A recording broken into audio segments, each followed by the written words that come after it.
It is looking like a cloudy start to your morning as you look at the Syntax Roof Systems camera at the 25 News Studios. You can see those clouds have moved in, but no showers, no thunderstorms falling from these clouds as the air below is too dry. So while it may look cloudy for a good chunk of the day, it shouldn't rain for a good chunk of the day. I think once we get into the evening, that's when we'll add a little bit more moisture to the atmosphere and may be able to finally get some precipitation falling out of those clouds. But for the most part, upper 40s, lower 50s out there right now, I think things will be relatively dry through the day. 50 degrees at Waco McGregor Airport, 51 in Temple, 48 Lampasas in Gatesville. You're in the 30s now along the I-35 corridor, or the I-45 corridor rather, because the clouds, well, they kind of held off a little longer there.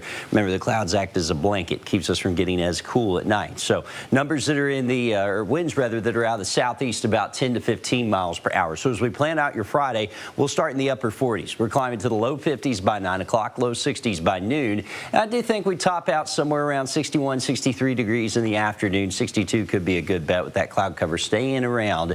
But as we get into the evening, we'll eventually get some of that moisture in there enough to have a couple of showers building in. Highs today getting into the low to mid 60s. 61 in Waco today. We'll call for 64 in Temple, 63 in Killeen, 65 in Bryan College Station. Keep in mind our normal this time of year is around 65. Record, by the way, 89 in 1949. Then tonight falling down into the 50s. 59 in Waco today. We'll call for 55 in Temple, 57 in Killeen, and some lower 50s from Fairfield towards Buffalo and towards Centerville. Now, Future Track shows you the cloud cover that we're dealing with continuing to increase through the day.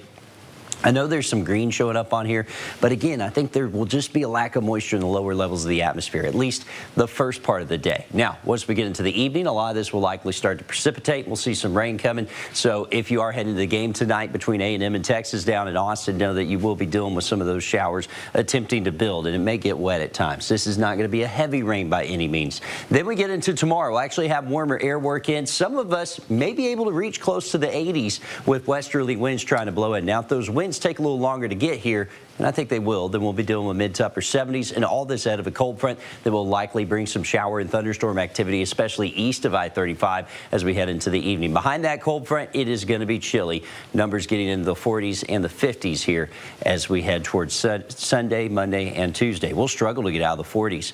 Some cold rain possible there on Monday, and then temperatures try to come back up. We'll get another cold front in here by Thursday, maybe another cold rain, then numbers getting close to 70 by the end of the week. Brazos Valley, more of the same. That chance of rain here Saturday does look like we'll cool off, though, into the 50s for highs Monday and Tuesday.